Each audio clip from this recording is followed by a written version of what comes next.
All right, welcome back to the C Files, folks. Thanks for joining me, and appreciate all of you. And we are in a devotion time, and this is going to be out of Genesis chapter 12. And this is Genesis, once again, is a historical book. It's the very first book of the Bible, and it gives a very important history from creation all the way up to Moses. And right now we're going to be looking at Abram. And Abram, later called Abraham, because God changed his name to Abraham later on, is a key figure in the Bible and also um, in religion in the world today. Um, Judaism, Islam, and Christianity all look back to Abram or Abraham. Of course, they have different understandings of him, but this is straight from the Bible, as it is recorded about Abram in chapter 12. And being a Christian, I take the Christian view of Abram. So let's go ahead and start reading on it. Now the Lord had said to Abram, "Get out of your country, from your family, and from your father's house, to a land that I will show you." Now, historians and archaeologists have told us that Abram's family back then were Sabians or moon worshippers. Now, I'm trusting them to be accurate on that, but that's what I've gotten from them. Verse 2, I will make you a great nation. I will bless you and make your name great, and you shall be a blessing. I will bless those who bless you, and I will curse him who curses you. And in you, all the families of the earth shall be blessed. All right. So God blesses, this is the Abrahamic covenant out of chapter 12, where God says, I'm going to bless you, Abram, and make you a great nation.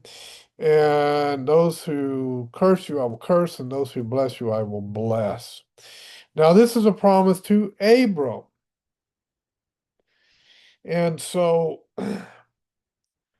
the big theological debate here that I've seen between Judaism, Christianity, and even among different theological views of Christianity is uh, does this is this only to Abram or is this to Abram and his descendants? And if it's to Abram and his descendants, is this specifically to the physical descendants of Abram, which, if that were true, would include uh, the the Pharisees and the Sadducees that Jesus was rebuking in the New Testament? It would also include Jesus Christ because his lineage goes through Abram. And so, in the light of Paul's teachings, his theology, and Romans especially, as well as some of the other books, what is the seed of Abraham? And what is the blessing that God would give to that seed? Well, this is the Abrahamic covenant that God would bless this Abraham and I believe his seed. And so I take the theological view that the seed of Abraham is all the remnant, all those who are redeemed, all those who are in Christ. And that would include the Old Covenant saints as well, as you know, if you go into the book of Hebrews or Hebrews 11 especially, name specific Old Covenant saints that are considered to be redeemed in Christ. And so I would say they are the seed of Abraham. They are the ones who are blessed in Abraham. Verse 4. So Abram departed as the Lord had spoken to him, and Lot went with him. Now remember, Lot was Abram's nephew. And Abram was 75 years old when he departed for Haran, Then Abram took Sarai, his wife, and Lot, his brother's son, and all their possessions that they had gathered, and the people whom they had acquired in Haran, and they departed to go to the land of Canaan. So they came to the land of Canaan. Abram passed through the land to the place of Shechem, as far as the terebinth tree of Moreh. And the Canaanites were then in the land. Then the Lord appeared to Abram and said, to your descendants I will give this land. And there he built an altar to the Lord, and he built an altar to the Lord who had appeared to him. That's important because you see this theme of building altars and doing sacrifices all through these historical books in the Old Covenant. It's a key theme to receiving God's blessings. Remember, Noah built an altar after he came off of the ark, and it just continues on. Um, it was Abel who built an altar and did sacrifice to God, and God was pleased with Abel's sacrifice, but was not pleased with Cain's sacrifice because there was no blood sacrifice on an altar. So this blood sacrifice on an altar is very, very important here. And so Abram builds this altar to sacrifice an animal on it. The first sacrifice that was ever done of an animal, God did it himself after Adam and Eve had sinned and they were still in the garden. And God sacrificed an animal representing the final sacrifice of the blood of Christ on the cross, the atonement on the cross. This was a representation of that sacrifice. And he clothed Adam and Eve with the skin of the animal, as you recall. And so they had furry coats, if you will, or furry clothes, because the fig leaves and so forth that they had put around themselves were not, that was not going to cover their sin. It was only the sacrifices that would cover their sin. And of course, it was only a temporary sacrifice, only a temporary covering, just as this is a temporary covering, as Abraham does it. And so the final covering, the final sacrifice of Christ on the cross, that atonement was the final covering of our sins, eternal, not temporary. And 2,000 years later, we are still covered by the blood of Christ and the sacrifice he did on the cross. Hope that helps you to understand a little bit about that. All right. Um, Make sure I didn't mess up where I. Okay, well, yeah, I'll go with verse 7. Then the Lord appeared to Abram and said, to your descendants I will give this land. So there's the land promised to Abram.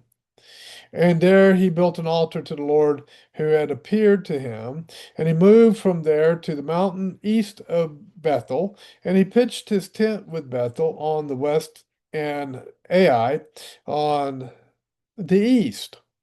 There he built an altar to the Lord and called on the name of the Lord. So Abram journeyed, going on still toward the south.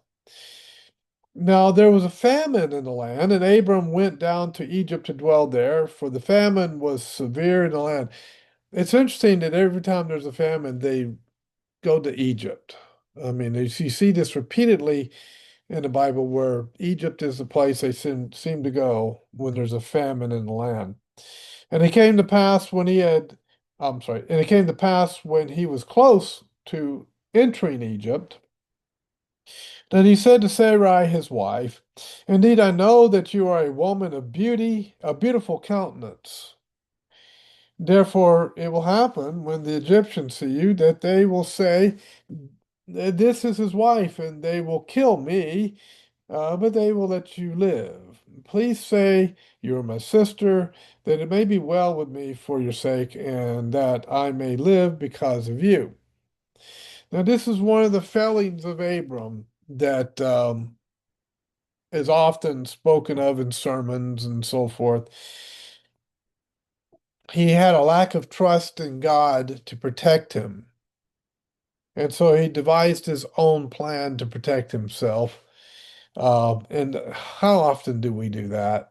How often do we devise our own plans for our own well-being and protection rather than praying to God and leaning on God to take care, help us with that? It doesn't mean that you don't take action to protect yourself or to take care of yourself. I can't sit in the house all day saying, "Well, I'm just trusting you, Lord, to provide um, my sustenance for my body, and I never get up to cook anything and to take the effort to eat it. But I'm just trusting in the Lord. The Lord's just going to take care of me." That's not how it works. There has to be action to the faith. And that's the whole point of the book of James. When there's faith, there needs to be action with the faith. It has to be an active faith, not a dead faith, not a faith that's just, oh, the Lord will just take care of me. I'm not doing anything. Um, faith is, faith brings action, is what it is. It's not action in order to justify your faith or to be justified by your faith, but the faith itself, real faith, causes us to get up and act to do what we need to do. But in doing that the whole time, we're trusting in the Lord to provide for us and take care of us. Hopefully that makes sense to what many people seem to misunderstand.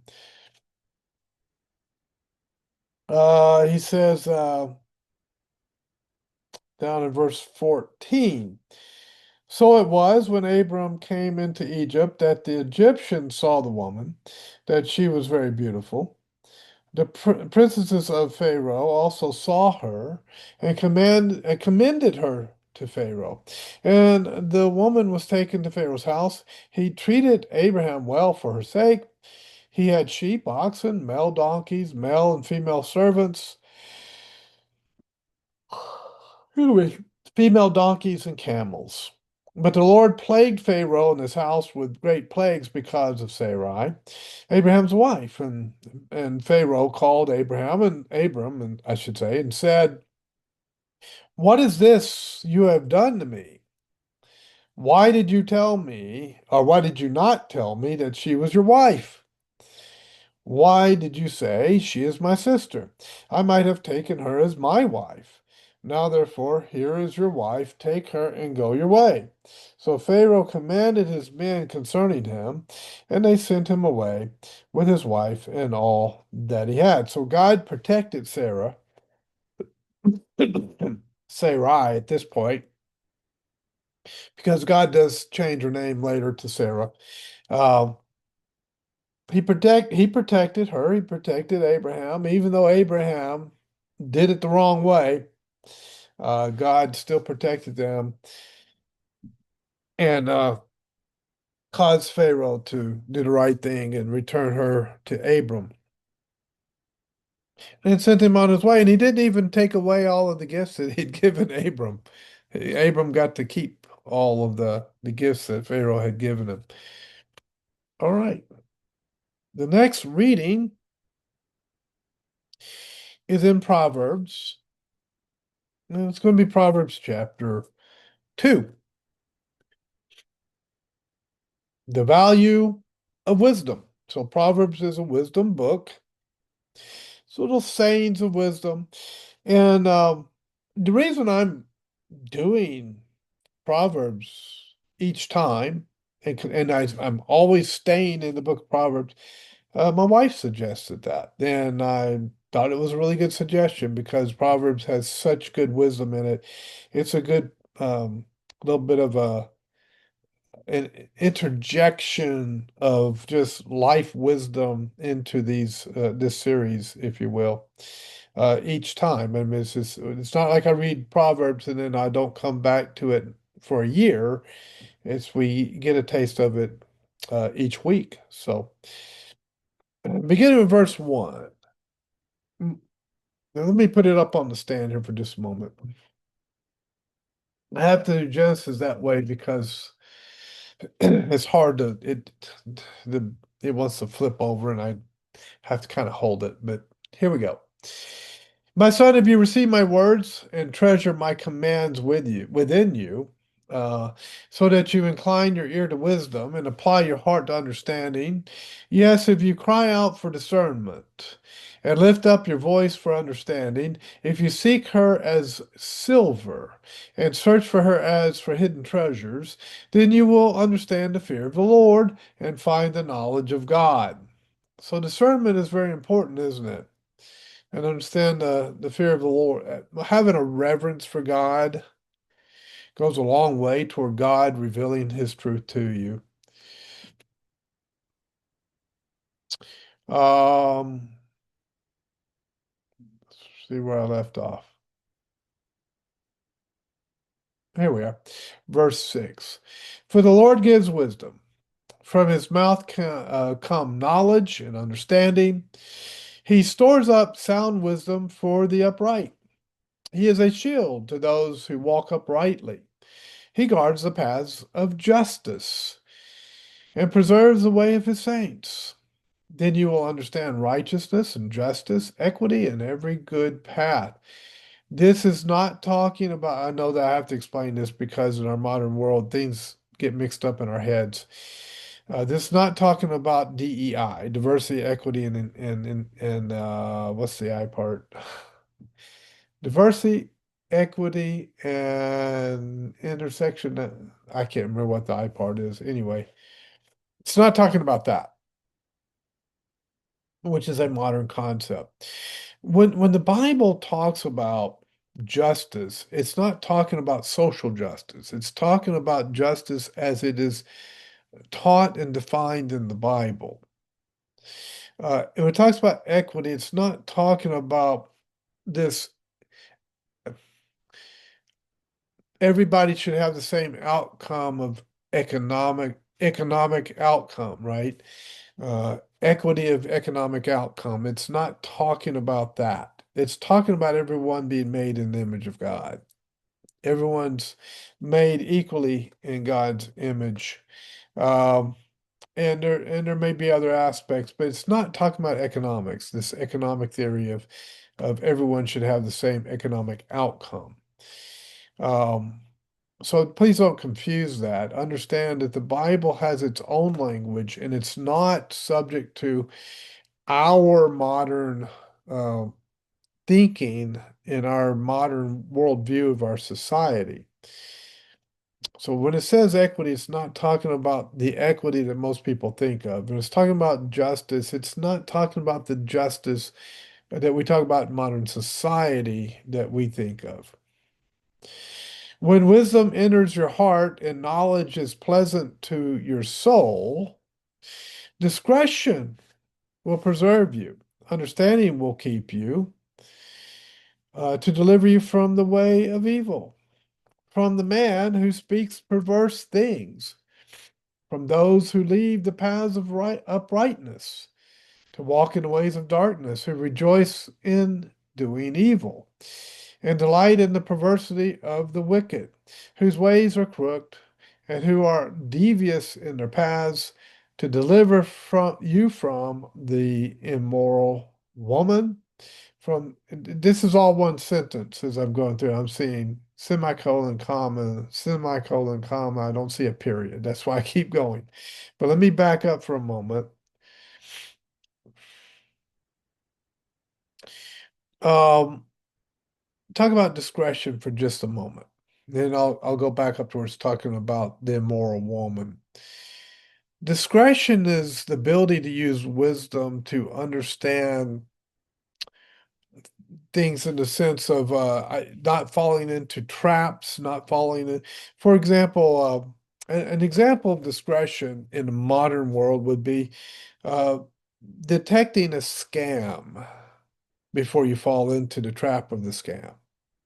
For example, maybe maybe it's a phone call, maybe it's a text message, maybe it's something you receive in your email, and it's a scam, and you have to be able to discern, is this a scam or not a scam? Should I act on this or not act on this? That's what is meant by discretion here. It's the discretion to do the right thing and not the wrong thing, to perceive foolishness versus wisdom, that type of thing. Let me go back over to verse 16. To deliver you from the immoral woman, from the seductress who flatters with her words, who forsakes the companion of her youth, and forgets the covenant of her God.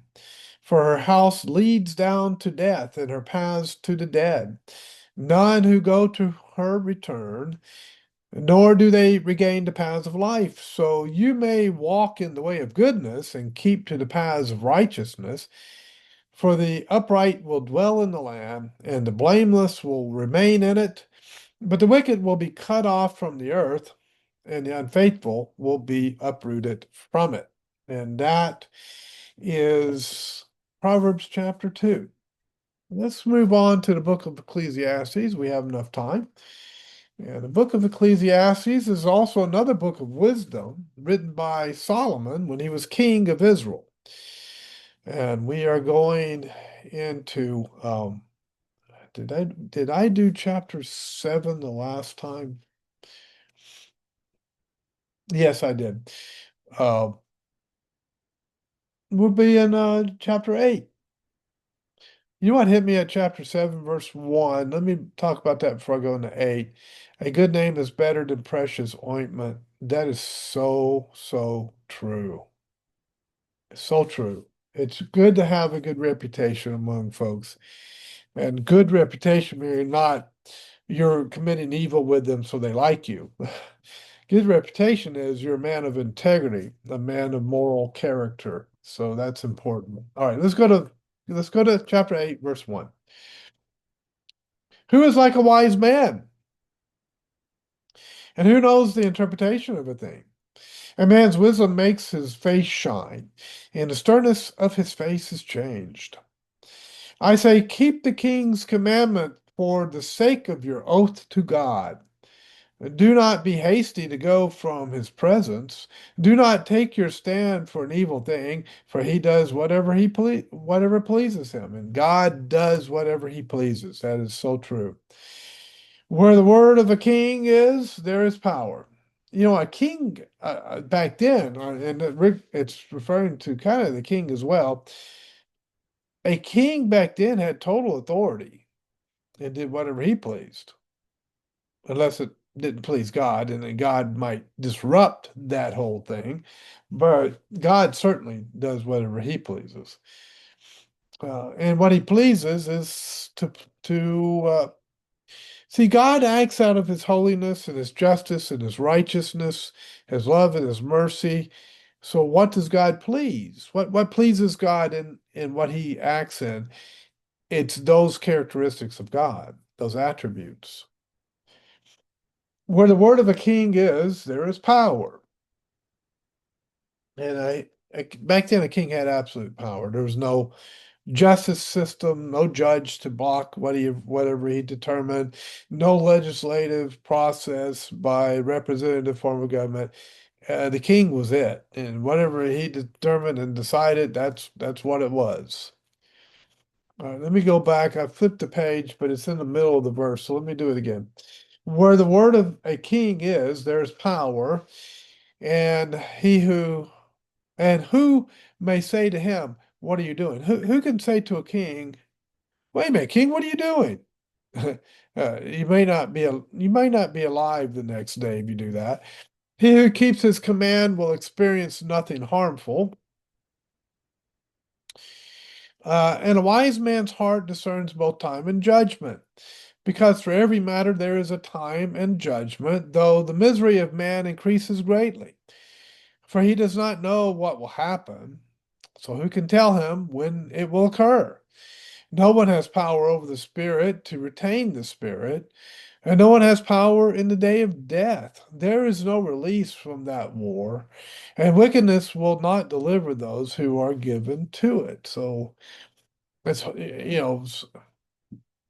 a spirit is hard to conquer, isn't it? It's hard to contain. Someone who is high spirited is hard to deal with.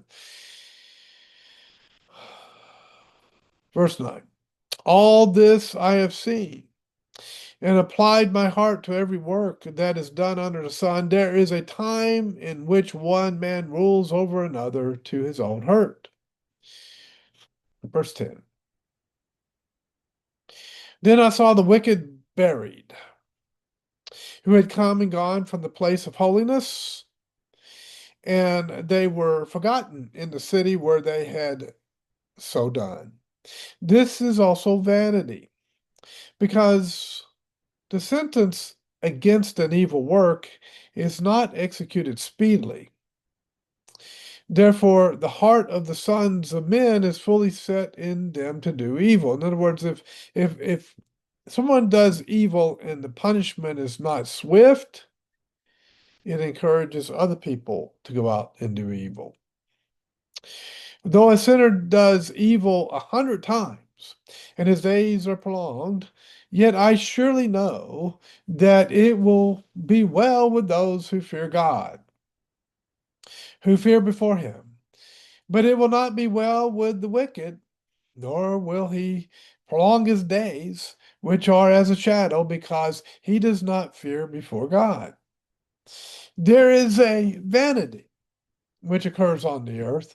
I'm sorry, let me try it again. There is a vanity which occurs on earth, that there are just men to whom it happens according to the work of the wicked. Again, there are wicked men to whom it happens according to the work of the righteous. I said that this also is vanity. In other words, sometimes men can do everything right and run into bad circumstances or a bad end. Sometimes men can do everything wrong and everything goes well for him. But in the end, God will determine the final end of those individuals and what their eternity will look like, if you will.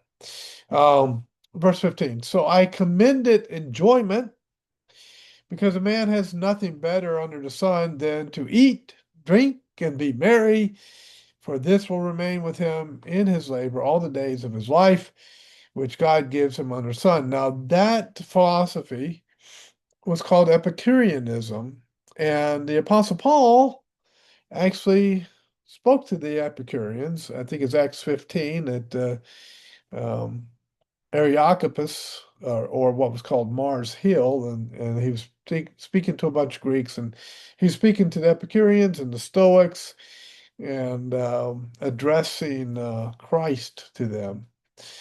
Verse 16.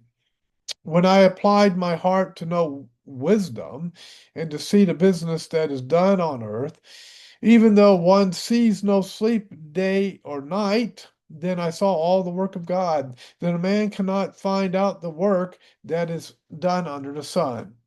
For though a man labors to discover it, yet he will not find it. Moreover, though a wise man attempts to know it, he will not be able to find it. Do I have?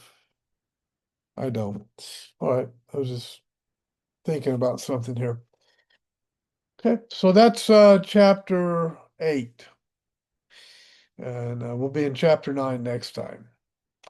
But there are a lot of things that Solomon was observing, like working your entire life, and sometimes what do you have to show for it, right? That type of thing. No, that this is looking at life from a, if you will, a humanistic viewpoint.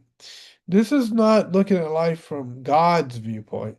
This is looking at life from the viewpoint of a man who's observing life, and his limited understanding of what man doesn't have the plans of God sitting in front of him. Oh, this is the master plan and this is what's going to be happening. All we have is his word, which is a limited revelation to us. And so man cannot really determine all that God is doing. God does have a master plan, but we're not privy to it. But we are privy to certain things, a need to know basis, if you will, and only the things that we need to know for our life. God gives it to us, and this is part of the wisdom that's coming out of Ecclesiastes. So, all right, let's uh let's end it here. We'll pick up next time in the book of Ezekiel and then go into the New Testament in the next reading. Thank you for joining me. I hope this is a blessing to you. Please like and subscribe and pray for the channel. Pray that God will, in His power, will use the reading of His word to His glory and to our benefit. Thank you.